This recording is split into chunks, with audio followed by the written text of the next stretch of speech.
The House by the Sea. This happened back when I had a newspaper route. There was one house which was a real pain to deliver to. It was at the edge of a thick forest, and I was always frightened that there were things in there. There was a long path which leads up to that house.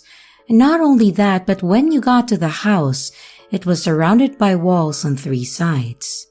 The sea was just beyond that house over the cliff face.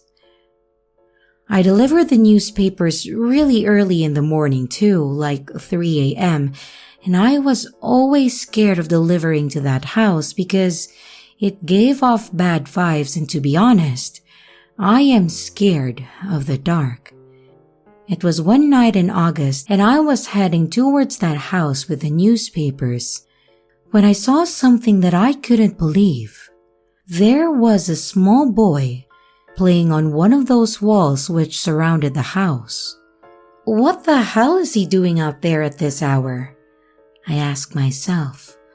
The walls were about 1 meter high, and as I got closer to the house, I noticed that there was light spilling from one window. I guess that kid was bored, got up early, and then came outside to play. I remember the feeling of waking up before anyone in my family and playing games downstairs, and I thought, that kid's a little like me. It was kind of nostalgic. The boy looked like he was in his final year of kindergarten. He was young, and he would jump from one wall to the other where the corners met. It was odd, but with him there, I wasn't as scared of this place in the dark. I mean, he didn't seem scared. I delivered the newspaper like normal and went on my way. The next day he was back again, jumping around in the same place. He was doing the same thing the next day. By the 4th day, I felt as if I should say something. Hey, kid, what are you doing? That's really dangerous. You know you could fall and hurt yourself, right? What do you think your mom or dad would say about this? The boy just looked at me and silently jumped off to the other side of the wall, outside of their family home's ground. I was so shocked that I let out a scream. On the inside of the wall, the drop is only 1 meter, but the outside of the wall was a cliff face. I could hear the size of the waves crashing against the rocks below, and I never saw how far the drop was because I had only seen it in the dark of night. But I guessed it to be at least 10 meters. I couldn't see him down there, and when I looked back at the house, the lights were off. I ran back to tell the boss of the newspaper company. I couldn't think what else to do. But I wasn't prepared for his answer. What are you doing delivering newspapers to that address? It's not on your route.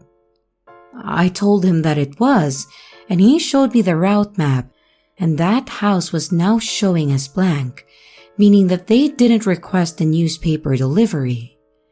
My boss could see that this had shaken me up, so he told me to go home for the day. Luckily, it wasn't a weekday, and I could go home rather than go to school early. When I got home, I couldn't do anything besides worry about that poor boy, and when the sun came up, I headed back to the house to see if I could find out what happened. I know I should have called the police or an ambulance, but I was young, and I really thought that I might get into trouble. To be honest, I think my boss should have made that call, and I'm surprised he didn't.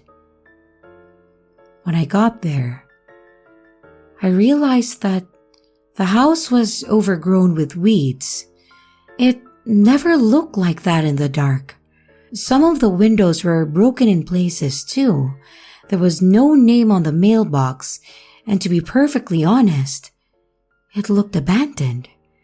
Nothing made sense here. I ran over to the area that I saw the boy jump from, And I was right that the drop below was at least 10 meters and the waves were lashing on the jagged rocks. There was no place else for the kid to have landed but those rocks. Fear and a sense of sorrow loomed in the pit of my stomach. Then just before I turned away in horror, I noticed something. There was something white down there. It was a bouquet of flowers and one of my newspapers. And even at that age, I understood what had happened. I will never forget that encounter with the paranormal.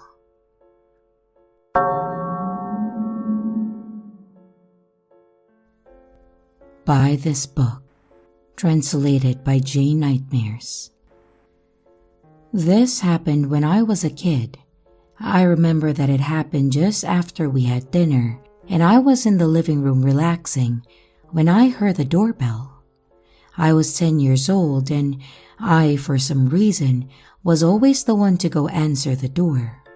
My parents worked late, and it was usually just me, my younger brother, and my grandparents at home at weeknights. Our front door had frosted glass, but you could see through it enough to recognize people. I guessed that there was a woman at the door. I wondered if it was a neighbor, and I just opened the door without thinking. Behind the door was an elderly woman that I hadn't ever seen before. The old woman offered no greeting. She just said, "Buy this book for 1,000 yen. And 1,000 yen is just over $7. She held the book in front of her with her arms outstretched. I was really puzzled. I didn't know what to say, and I heard my grandfather coming towards the front door. And when he arrived at the door, she just repeated the same phrase. "Buy this book for 1,000 yen. I couldn't get my head around something. Why would anyone want to buy a dirty old book at that price when they could get a book from a bookshop? I was only 10 years old, but I knew enough to distrust that woman at that age.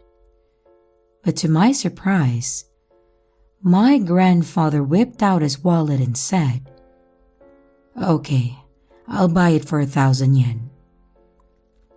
I couldn't believe this. It was just a bad deal. I thought he was acting stupid. And as soon as he handed over the money, the old lady smiled, and her smile genuinely creeped me out. And although it sounds mundane, it was positively chilling. The old woman then said, "That's great. The red cat won't come out." I couldn't make heads or tails of what was happening. They were both acting so strangely. She turned and left, and I made a confused face to my grandfather. He was still watching her leave and didn't notice. I looked at the book, and it was just a cheap-looking detective novel. I asked my grandpa outright, "Why did you do that? You know that book isn't worth that price. Why do you even want it?" "If I didn't buy it, I think we would have had some trouble," he replied.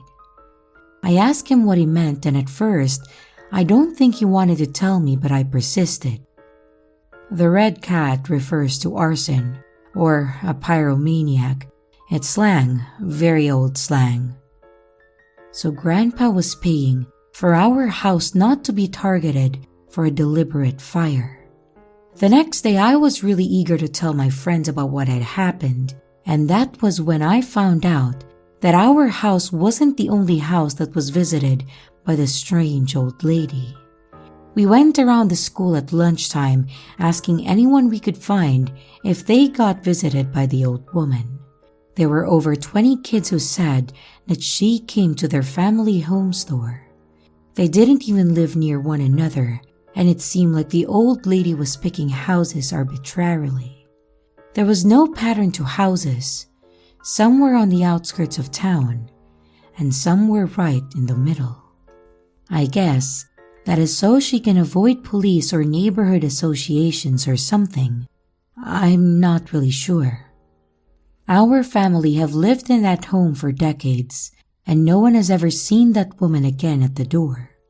I didn't hear about any arrests or crimes in my area, but arson happens.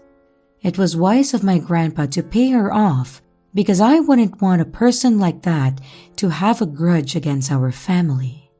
She targeted different areas in our district, and I imagine she did this in other districts too. My grandfather, who has long since passed, said at that time, "If you can buy security for 1,000 yen, it's cheap." I was really lucky that he understood what she was implying. So, just a little backstory on that word and its etymology. It seemed to be from the Meiji period, and it even existed in the Edo period. Why is it called the red cat? There is a rather unpleasant theory behind this. Well, I will say a superstition. It cannot be said that there is any truth to this, but it's worth sharing. A live cat was set on fire and thrown into a family home by someone who had a grudge against the family. And as the cat ran rampant around the home, it engulfed the house in flames and its fur looked red, so therefore, it's called the red cat. I don't know if that's the case, but it certainly makes sense if the word is used for arson. It's very mysterious.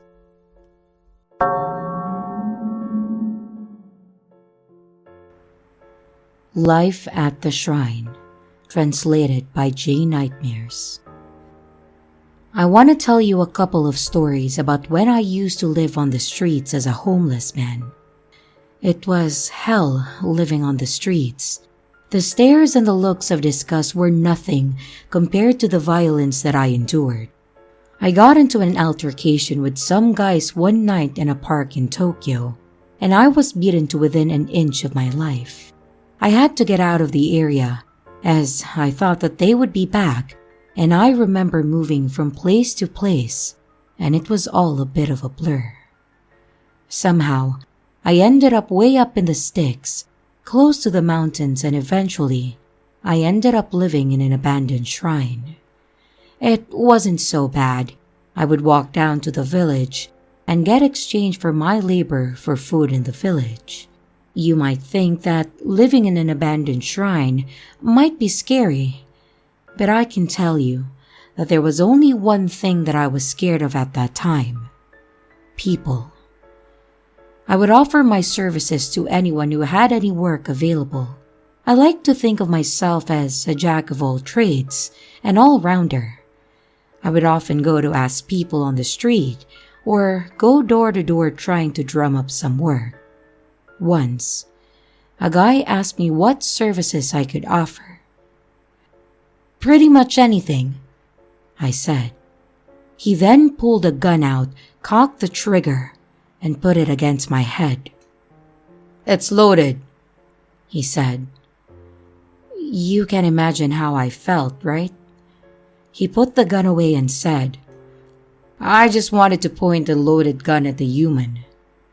Then, he threw some money my way and left. I guess that the cash he threw was what he deemed the value of my life to be.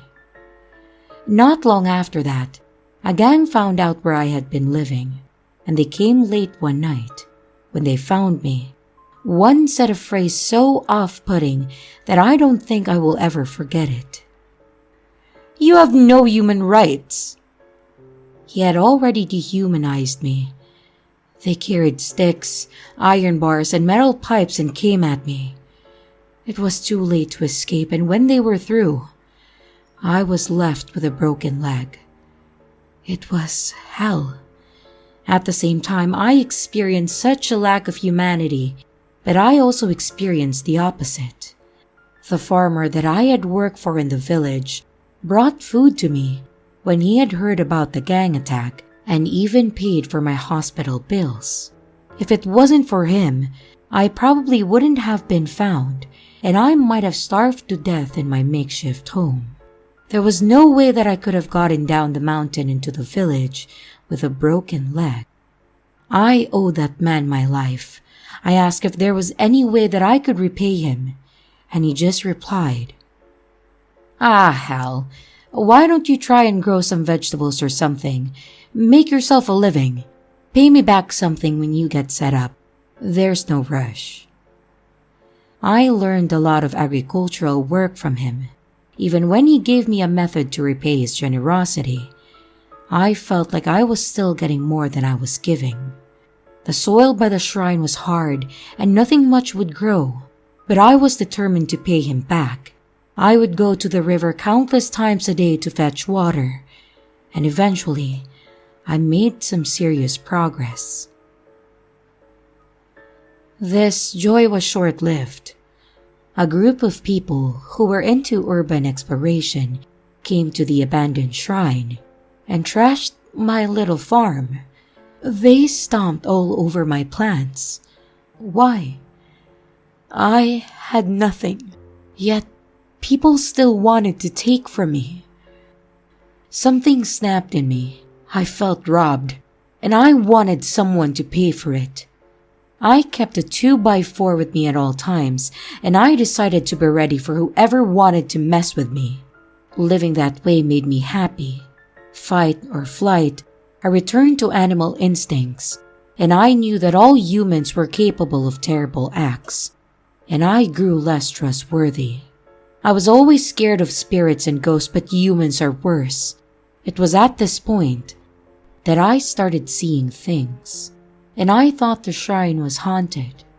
I decided if there was something else with me in the shrine, I wanted to be of service to the shrine since the farm wasn't working out.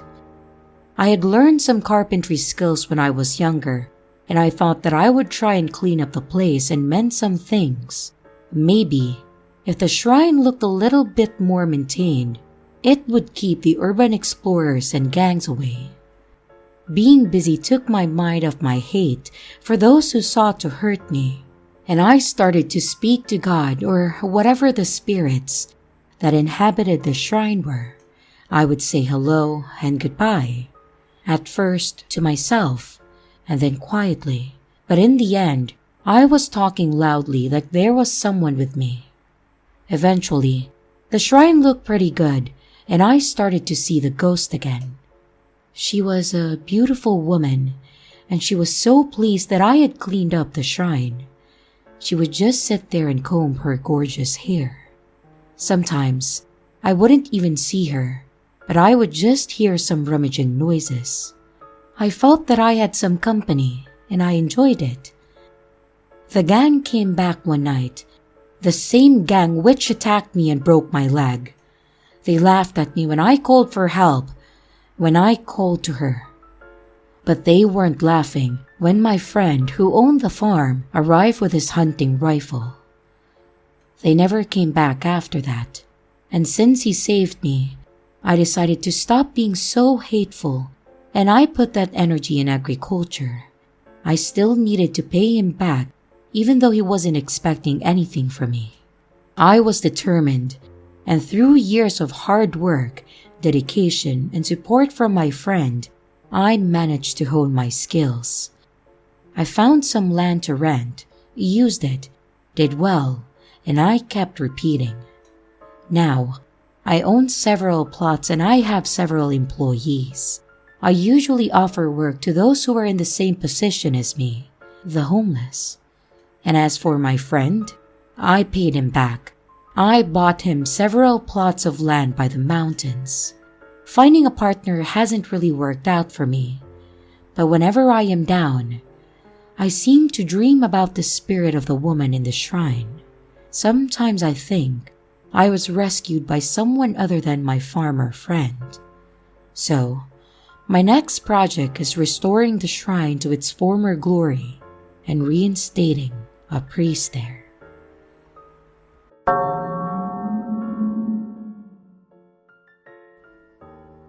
Underneath, translated by J. Nightmares. This is a story that I was told by my granddad. He grew up during the war, and back then, many of the houses had these dirt floors out in the countryside. It was pretty normal apparently in Japan. I will try to provide you with word for word of what my grandfather told me. His father was a taxi driver, and his mother died before he was 5 years old. His dad needed to work every hour God sent him just to keep food on the table, and it couldn't have been easy back then. Since he was a taxi driver, he worked a lot of antisocial hours. He would stay with his neighbors while his father was working, and then, when his father finished work, he would come and get him. It became more and more frequent, and his father didn't want to be a bother to his neighbors after they had been so helpful. So sometimes, when he knew that he would be home really late, he would leave my granddad home alone. Of course, this situation wasn't ideal, and my grandfather said that he was very lonely and scared at home alone. He said that he would sit on the floor and cry and call for his father often. The neighbors would hear this, but they couldn't do much as they didn't want to intervene. One night, the neighbor heard my dad's cries stop, and then they heard laughter. They thought to themselves that, "Hey, that's great. Maybe my father is home." But a couple of hours later, they heard my granddad call out to his father as they came through the door. The neighbor thought it was strange because they were convinced that my granddad was talking with someone next door. Over the course of the days and weeks, the neighbors heard my grandpa laughing and talking with someone next door. When they knew that his father was out driving his taxi, the neighbor grew concerned and suspicious, so they went to investigate. My grandpa was apparently sat alone in the kitchen, on the dirt floor and in the dark, laughing and speaking with something unseen. They were really worried about him, so they waited with him until his father came home. When his dad came home, he was asked directly about who he had been speaking with every night. My grandpa said in response, "I have been speaking to the mother. I was scared and lonely and crying, so the mother came. She hugs me and rubs my cheeks, and she cares about me." His father then asked about how this mother was getting in and out, and my granddad pointed at the corner of the kitchen. The dirt was disturbed in this area. There was a gap between the bottom of the wooden wall and the dirt floor. Someone could have crawled in and out through that gap. My granddad then said to his father, "She crawls through each night smiling at me." Well, my granddad's father was disturbed by that and covered the gap with boards and asked for a reduction of hours at work while he looked for a new place. Sometimes at night, he said he heard scratching against the boards, but could never find anyone out there when he went to look for the source of the sound.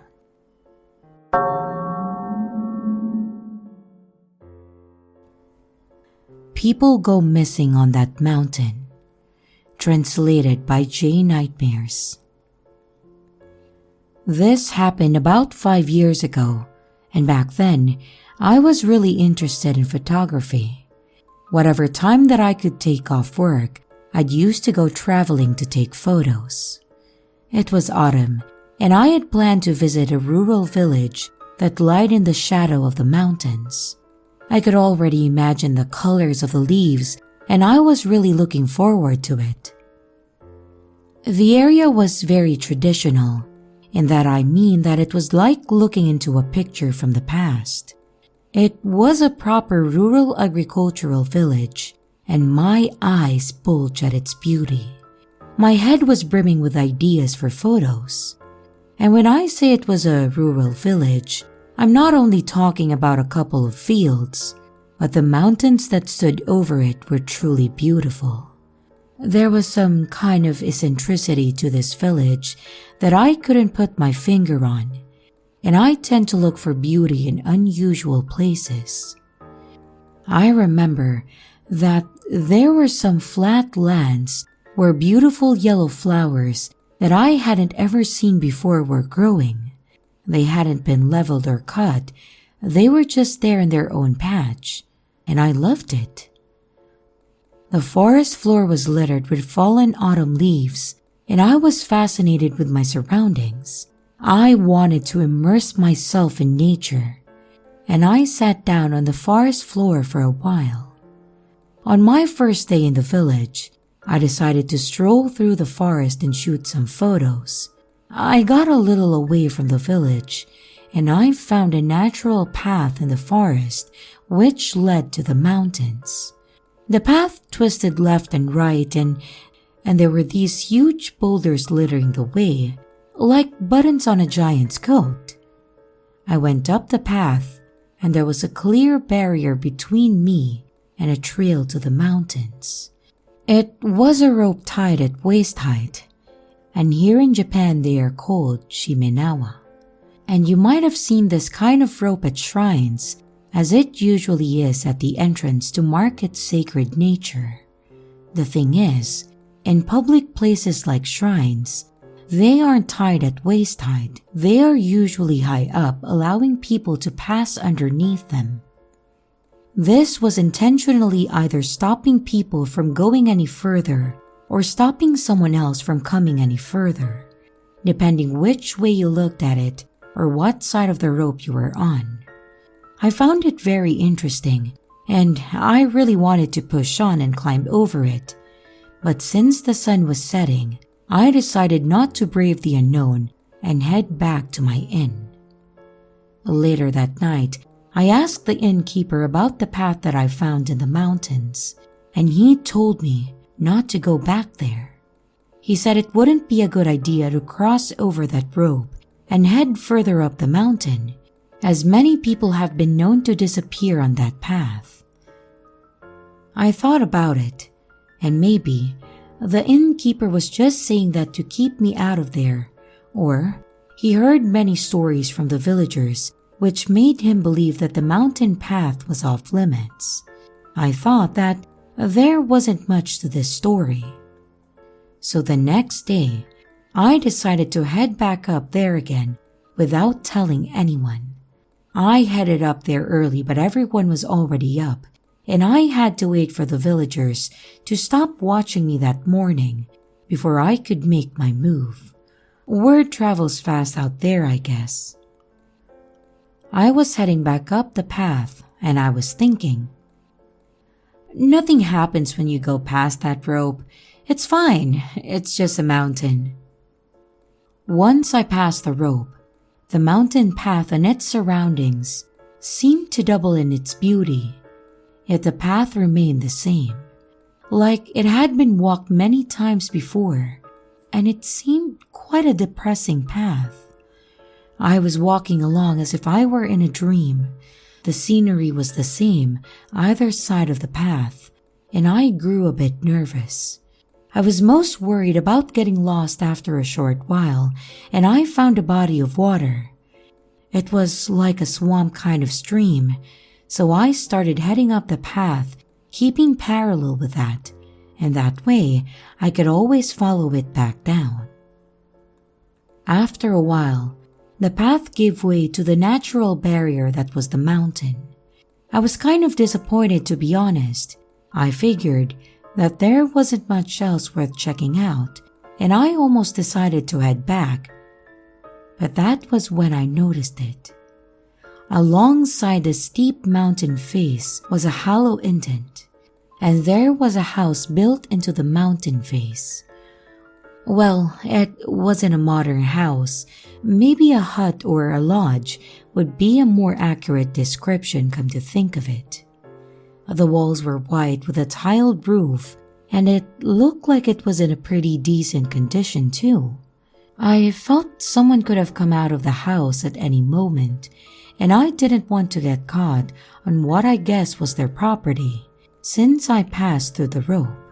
So I turned on my heels and went to get out of there, and I headed back down towards the village. And halfway back to the inn, I was suddenly stopped by a person calling out to me. Ah, shit, I felt guilty. I had just been caught doing something that I shouldn't, so I clammed up and didn't say a word. I turned around to see what kind of trouble I was in. I saw an old guy that I recognized. There was a guy who lived across from the inn. I had said hello to him a couple of times, and he was sat on the top of a big rock. He told me off, and I deserved it. He said that there were bears out here. I apologized a bunch of times, and I told him that I would head back right away. He said he would take me back, and he shouted at me and how lucky I was that I didn't go any further. He said that there were things out there worse than bears too. That's when I noticed that he was holding a gun in his hand. I said what the gun was for. He smiled and said, "Just self-defense." He was a trapper, and he said that he has never once used the gun. But knowing what he knew about that area, he said that it would be a stupid idea not to bring the gun each time that he went past the rope because of the bears. He said that the bears have always been there. People who do what I did are the people who go missing. Sometimes it's not a cryptid, not an insane person in the woods, or a missing 411 story. Sometimes it's people like me who willfully ignore the rules, and if it wasn't for that guy, I might not be here typing this. Seems like a miracle that I got out of there alive.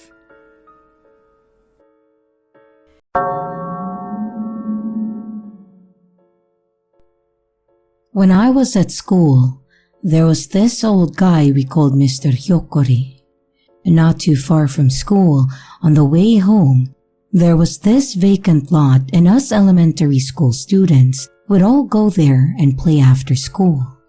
The entrance to the vacant lot faced the road, but other than that, it was surrounded by apartment blocks and houses. There were fences around our little playground, aka the vacant lot, and in one of the homes lived Mr. Yokori, one that faced our playground. Back then, we would play baseball or tag there, and it was great. This old guy, Mr. Yokori, would pop his head up and watch us, hence earning him that name. Yokori in Japanese means to pop up from a hiding place or to peek or peep at someone. Sometimes, without anyone noticing him pop up, someone would spot him and quietly spread the word that he was watching. That's why he was called Mr. Yokori, or Mr. Pop-Up in English. I mean, we never called him that to his face or teased him or anything. He didn't do anything to us either. We all thought that he just enjoyed watching us play baseball. He was strange looking though.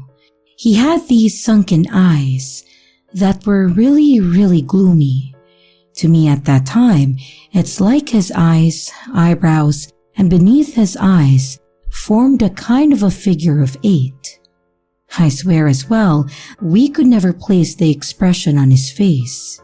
It looked like he was perpetually between laughing and crying, between deep concern, yet on the verge of giddy laughter. A new kid would come along to play in our makeshift playground, and they would always remark that Mr. Pop-Up was creepy, but eventually they'd get used to him just as we had. It came with the territory, and I guess feeling his eyes on us now and then was a small price to pay to play uninterrupted. When the sun began to set, we would all head home, and he'd be gone by then too. I know, it's really weird that we were so okay with it, and that Mr. Pop-Up was in our lives. I went into the next grade at school, and we eventually grew out of playing tag and baseball in the vacant lot. But when I was in the second year of high school, I passed by that lot again for the first time in a few years. It looked a lot smaller than I remembered it. I guess that was because I was bigger now. Memories of fun summer days of baseball with old friends came flooding back to me, and I felt a bit nostalgic and a bit sad, I guess. Those were better days. I completely forgot about Mr. Pop-Up, and I was staring at the fences, which were now covered in moss. I can't describe it, but I felt very odd, like a kind of anxiety. What was this? I wondered.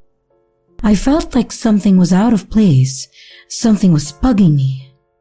That's what it is. The wall. It must have been about 2 meters tall. I guessed I never noticed as a child since everything seemed big at that age. If you are going to peep over a wall this height, you would have to be over 2 meters tall or be on some sort of platform. And I remembered Mr. Pop-Up in that moment and shuddered. The next day at high school, I told some of the friends that I used to kick about with on that vacant lot what I had discovered, and we began to talk about Mr. Yokori. The wall was too high to see over. I was curious though. I wanted to see what kind of life he was living back there, as if it was a dare. I didn't feel like doing it myself though, so I dared 3 friends to come with me and check out Mr. Pop-Up's house. Before heading over, we confirmed with some of the younger students that Mr. Pop-Up was still active and watching. Some kids who play soccer in the empty lot said that they saw him often. So a couple of nights later, we went to his house. The moment we got there, I wanted to go home immediately. I had this terrible feeling that something bad was going to happen. I didn't want to look like a wuss, so I kept my mouth shut. His house was about 50 years old, one of the classic-looking Japanese ones. The garden was full of overgrown weeds, and it looked abandoned. So, the 4 of us crept into the garden, and I was the 3rd from the front. The guy in the front suddenly stopped. The second in line asked, "What's the matter?" No reply. Then the guy in front gestured towards something. I looked in that direction and I saw what had made him silent. We saw Mr. Pop-Up was in the garden. We could see him from behind. He was floating. I couldn't believe my eyes. I couldn't see his feet, but what he was wearing was tattered and reddish. One of my friends screamed, and it felt like he would never stop screaming. Mr. Pop-Up turned his head around. His eyes crossed over all of us and locked with mine. His eyes danced like fire, and he glared at us. I couldn't stand it any longer. We all ran for it. We all ran back towards our high school, and I don't know why we did that. Since that night, we have never returned to that vacant lot. Kids at school still say Mr. Pop-Up is still watching them play. There are some theories at school about what he is. Some say that he's a ghost. Others say an alien. And of course, there are plenty who say that our eyes were playing tricks on us, or that we were just making it up.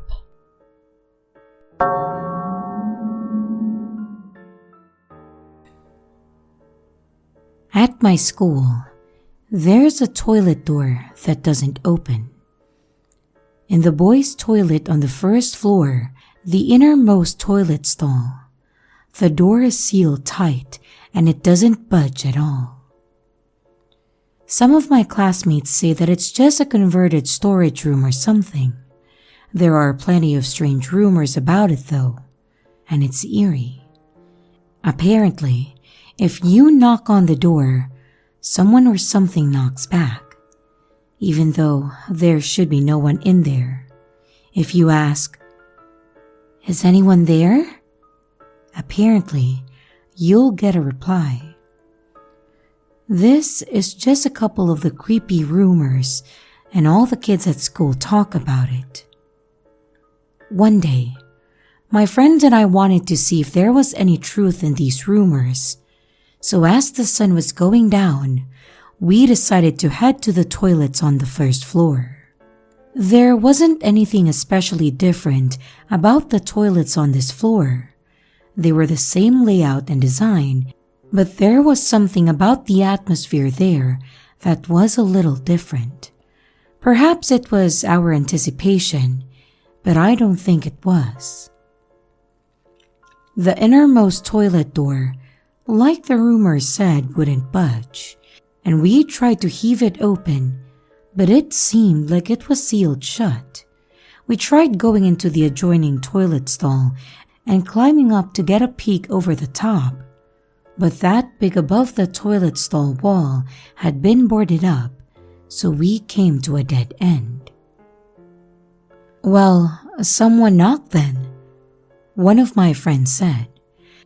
Another of my friends, let's call him A, took on the dare. A approached the toilet stall and knocked. The bathroom fell into an eerie silence, and it felt cold in there. For a while, we waited for a response, but there wasn't one.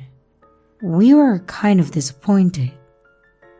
"Try asking if someone's there," one of my friends called out to A. "Is anyone there?" A asked.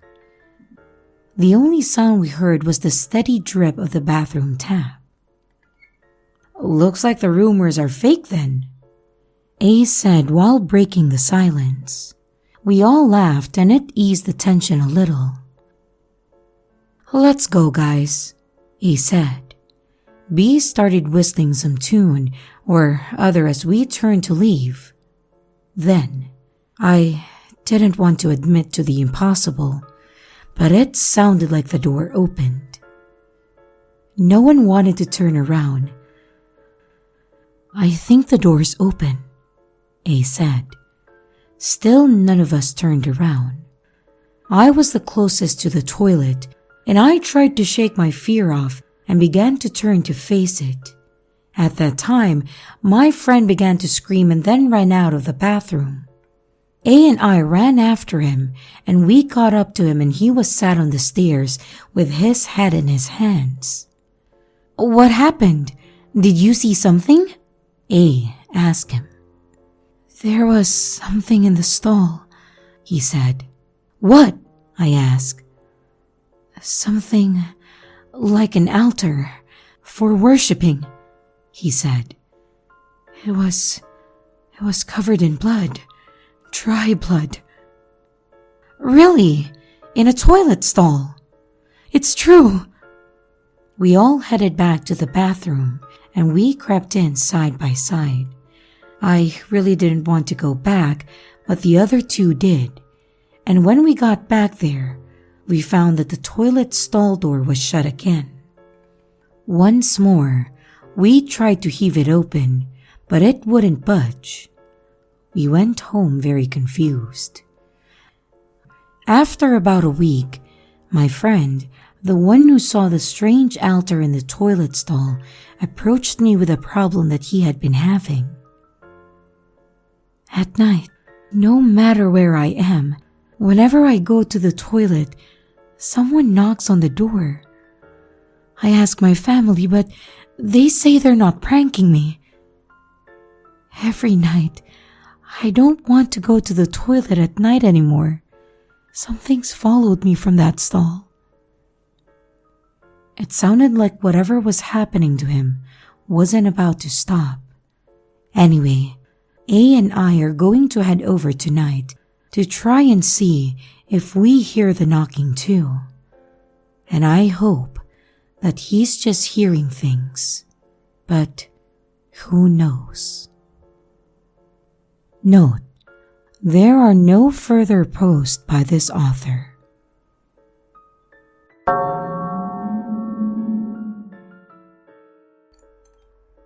At my school, there is an unused classroom that we call the desk graveyard. What that means is that It's basically a storage room with a huge amount of desks in it. There are a lot of rumors about that room. It is said that sometimes you can hear certain sounds coming from the desk graveyard, even when there isn't anyone in there. Since the desk graveyard was on the first floor, we all guessed the noise was coming from the second floor. The library is above it though, and the sounds we would hear would be running, rummaging, and occasional thumping sounds. And since the students wouldn't be in the library whilst we were in regular class time, we started to wonder what was going on in the desk graveyard. One time, this kid from my class had something wrong with his desk. It was wobbling or something, and he was told by my teacher to go and exchange it. He said that when he was in the desk graveyard, he heard the same sounds that we all heard, but up close. I was tempted to think it was just an earthquake or something, but the kid was adamant that it wasn't. He quit picking out a new desk and then hurried back to class. He came back white as a ghost and convinced something paranormal was going on in that room. It's so weird, and no one ever goes in there, not even the cleaner.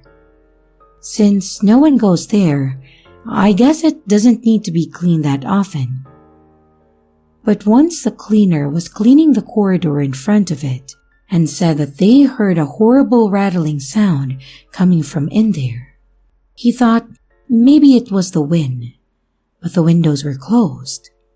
The cleaner at our school has been there for a very long time now. He was actually a former student, and I asked him what he knew about the desk graveyard.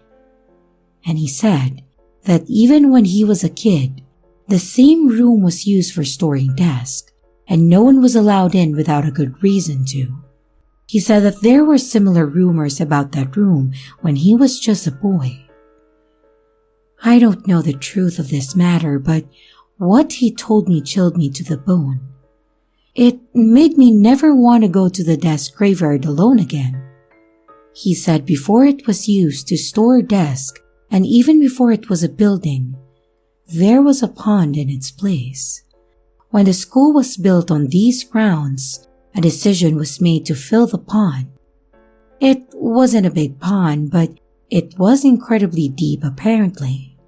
In days gone by, a young girl lost her life in the murky depths of the pond. Therefore, the kids who the cleaner went to school with blamed all the noises and strange goings-on on a ghost, the ghost of the girl who lost her life in the pond. I often wonder aloud what that little girl wants to communicate, if anything.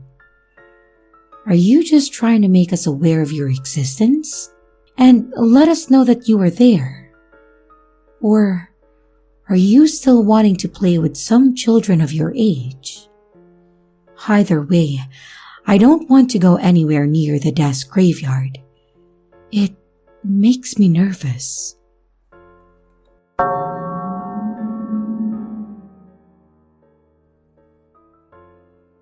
Last winter, my girlfriend and I had a huge argument while we were driving home late night in the Mountainside. She kicked me out of the car and left me there. I thought that she would come back soon, but she didn't. And to top it off, I realized that my phone was in her car. It was the dead of the night. Not a single car passed by, so the only option was to walk. I was so annoyed. As I knew the mountain, I decided to use a shortcut instead of the road that my girlfriend and I drove up. The grass was long on this road, but I could tell that a car had driven down here recently. Some of the grass was flat. This shortcut probably doesn't get used much, so I found it a bit strange. It was a hard walk. I was cold and frightened, and I wanted to quit. It was horrible. It was the dead of night. The hillside was so dark, and I couldn't really see where I was walking. Then, I saw a light. A small family car was approaching. It was behind me, its bright light shining past me, and it was warm on my back. Was it running out of gas? Well, whatever. For the time being, I thought I'd at least ask to borrow their phone. I then stepped into the middle of the grass road and called out, "Excuse me!" And I regretted this idea almost instantly. Without thought, I plunged myself into potential danger. I had no idea who was in the car or what they were doing in the mountain woods so late at night. "What's wrong?" A woman's voice called out from the car. I explained the situation and I asked if I could borrow her phone. "We're out of the service area," she replied very calmly. With that said, I decided that I wanted to get the hell away from her. "Well, I better get going," I said while turning to leave. "Help me dig a hole. If you help me, just for a moment, after we're done, I'll take you anywhere you want to go." As she said this, her right hand was idly making scooping gestures above her head as if to cover it. Swinging her hand in the pendulum style made me wonder, if I were to refuse, what might happen? I frantically dug a hole, and while I was digging, the woman watched and talked to me. I can't remember most of the conversation. It doesn't make any difference now. She seemed to like talking. She was asking me all kinds of questions about myself. I thought it would be a bad idea to give her the correct answers, so I just made them up as I went along. Finally, I finished digging the hole and she went to her car and brought back a bag. I thought that I was about to see a corpse, but I was wrong. The bag was overflowing with hair, too much hair for one person. "Are you a hairdresser?" I nervously asked. There was no reply, just silence. It was terrifying. She brought lots of items from the car and threw them in the hole that I dug. There were children's toys, clothes, and etc. And the last item was a cooler. I was terrified that there might be a child in there, and my heart started pounding in my chest. By the end of it all, I didn't know what to think. She gave me a ride home as promised, and it was finished. I began to forget about the incident over time, but this year, I found a paper bag in front of my house. I looked inside, and it was full of hair. I remember the incident on the mountain and wondered if this could be a coincidence. Surely it had to be related. I decided to tell my good friend about the situation, and my story certainly sparked his curiosity. "Let's go back there and dig up what you two buried," he asked. "To be honest, I want nothing to do with those bags of hair," I replied. But he said, "Why don't you just tell me where the place is then?" He kept asking and talking about it at work, and it got to the point where I ended up going with him, even though I didn't want to. One day after work, we headed towards the mountain, and he decided to invite another work friend too. We drove up the mountain road, and there was a chain sectioning off the grass road that I had walked down. My friend got out and then unhooked it. The grass had grew a lot since last year, and it bent beneath the wheels of the car. It was like we were surfing. I couldn't quite remember where the hole was since it was overgrown now, and I thought because of this, my friends would give up searching for the hole. Nope.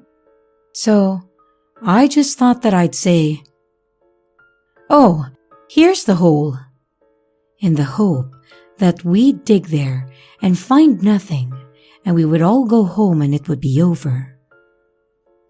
But then it occurred to me that anyone would be able to notice the difference between a place that had been dug up. The grass would obviously be shorter, and the soil would be a different color too. "Here it is," my friend said with glee. "Absolutely," the other added. "Park up and shine the headlights in this direction. Let's dig this up fast," my friend shouted. I wanted to get home quickly, so I didn't protest and helped them. With the three of us men digging, we were able to unearth the things that the woman threw away quickly. When I helped her bury all that stuff from her car before, it was dark and I couldn't see very well. There were a lot more things than I could remember. And there was that thing that I was worried about the most, the cooler box. My friend wrenched it open, and black water splashed out. My friend dropped it and all the black water sloshed out.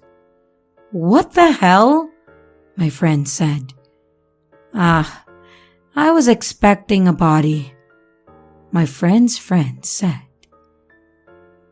"This isn't a novel, this is reality," I said. We filled in the hole and went back down the mountain. On the way back, my friend suddenly started to scream and shout about his hand feeling like it's burning. When he opened the cooler, the black water splashed on his hand. We all turned a ghastly pale and we rushed to the closest hospital.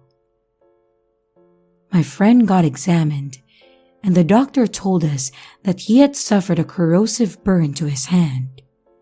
He got treated for it, and we were relieved. But in the end, the mystery remains a mystery. Nothing was resolved. And I guess that's the end of it.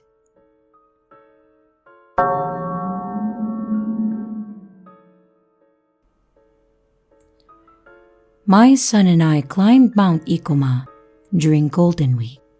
He's 4 years old, but I thought that he might be able to manage it, so we set off. The weather was great.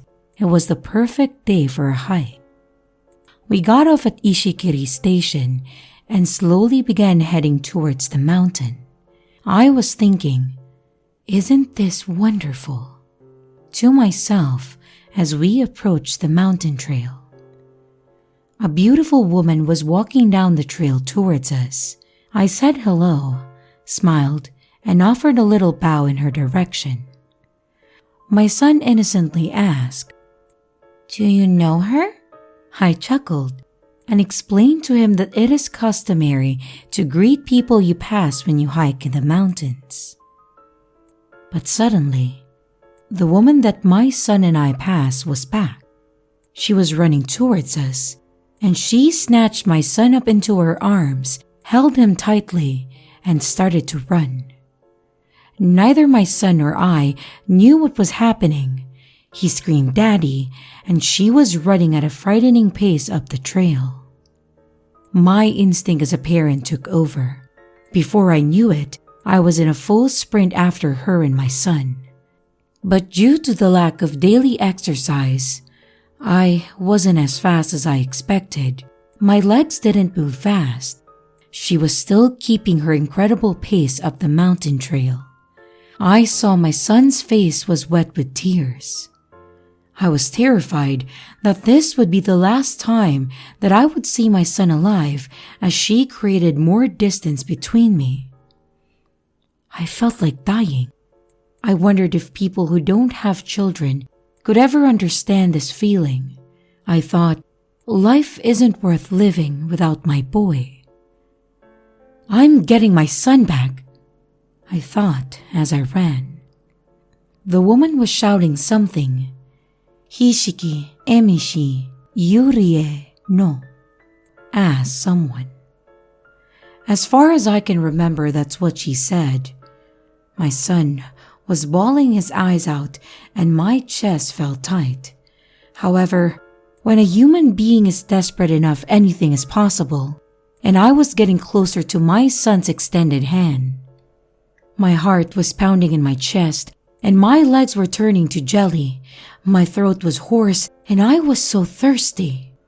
She looked over her shoulder to see how close I was, to see how much ground I had covered. And she realized I was right behind her, and she started to sped up. I knew that I would never be able to catch her if she pulled ahead, so I threw the weight of my whole body into tackling her. I thought that minor injuries for my son and I are a small price to pay. The force of my tackle threw my son from her arms, and she hit the ground face first. Without a moment's delay, I mounted her and restrained her, and I grabbed her by the hair. "What the hell are you trying to do?" I tried to shout this, but it came out in her raspy, breathless whisper. She spat at me. She screamed. She struggled against me, and I shouted at her. I unleashed all my anger through words, then I released her and went to comfort my son. "Are you all right?" I asked. He looked at me, no longer crying, relieved, and said with a smile, "I'm fine, Dad." Then I went to approach her, and she spat in my direction again. I grabbed her by the nape of her neck. "What were you going to do?" I roared. "He didn't say hello." "What?" "He didn't greet me on the trail. I was going to punish him." I was outraged.